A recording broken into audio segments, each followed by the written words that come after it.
आज इसमें बात करेंगे पदार्थ के कणों के गुणों के बारे में, जिसे हम पदार्थ के कणों के अभिलाक्षणिक गुणों के नाम से भी जानते हैं। इसे अंग्रेजी में characteristics of particles of matter के नाम से भी जानते हैं। तो इसमें पदार्थ के कणों का पहला गुण है, पदार्थ के कणों के बीच रिक्त स्थान होता है। जैसा कि पहले हम बता चुके हैं कि पदार्थ छोटे छोटे कणों से मिलकर बना होता है और ये कण आपस में जुड़े रहते हैं, लेकिन फिर भी इन कणों के मध्य रिक्त स्थान या ये कहें खाली जगह पाई जाती है, जैसा कि आप इसमें देख रहे हैं। इसके बाद बात करते हैं पदार्थ के कणों के दूसरे गुण की।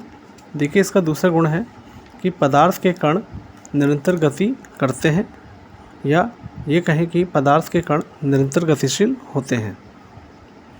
पदार्थ के कणों को बाहर से ऊष्मा या ये कहें कि ऊर्जा दी जाए तो इनके कण या ये कहें कि ये कण जो है, पदार्थ के कण जो है गति, या कहें कि पदार्थ के कणों की जो गति है वो बढ़ जाती है और ये कण टेढ़ी मेढ़ी दिशा में गति करने लगते हैं।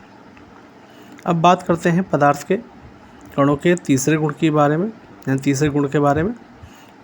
तीसरा गुण है इसका, पदार्थ के कण एक दूसरे को आकर्षित करते हैं, या ये भी कह सकते हैं कि पदार्थ के कणों के बीच परस्पर आकर्षण बल होता है, जिसके कारण पदार्थ के कण एक दूसरे से जुड़े या बंधे रहते हैं। पदार्थ के कणों के मध्य पाए जाने वाले इस आकर्षण बल को संसंजक बल अर्थात कोहेसिव फोर्स कहते हैं।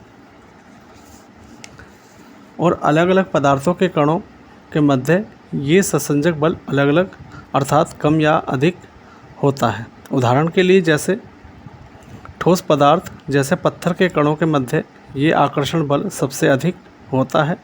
यदि द्रव पदार्थ जैसे जल की बात करें तो जल के कणों के मध्य ये आकर्षण बल ठोस पदार्थों के मुकाबले कम और गैसीय अवस्था के मुकाबले अधिक होता है। और गैसीय पदार्थ जैसे वायु या ऑक्सीजन गैस के कणों के मध्य ये आकर्षण बल ठोस पदार्थ व द्रव पदार्थ की तुलना में सबसे कम होता है, या ये आकर्षण बल होता ही नहीं है।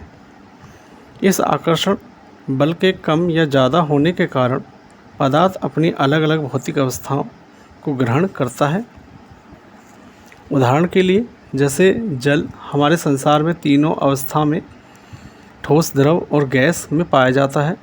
बर्फ़ जल की ठोस अवस्था है, जिसमें इनके कणों के मध्य आकर्षण बल या कहें संसंजक बल सबसे अधिक होता है, जिस कारण इसके कण अधिक पास पास एक दूसरे से जुड़े रहते हैं और ठोस अवस्था में रहते हैं। और जब ये बर्फ़ पिघलकर द्रव अवस्था में आती है और जल में परिवर्तित होती है, तब जल के कणों के मध्य आकर्षण बल ठोस अवस्था अर्थात बर्फ़ के कणों के मध्य पाए जाने वाले आकर्षण बल के मुकाबले कम होता है, जिस कारण जल के कण एक दूसरे से थोड़ी थोड़ी दूरी पर स्थित होते हैं और जल द्रव अवस्था में रहता है। जब जल को गर्म करते हैं तो जल वाष्प या भाप में बदल जाता है, जो जल का गैसीय अवस्था होती है। वाष्प या भाप के कणों के मध्य आकर्षण बल ठोस पदार्थ या द्रव पदार्थ के मुकाबले सबसे कम होता है या होता ही नहीं है, जिस कारण वाष्प या भाप के कण एक दूसरे से बहुत अधिक दूरी पर स्थित होते हैं, जिस कारण ये वाष्प या भाप गैसीय अवस्था में पाई जाती है। तो आज बस इसमें इतना ही।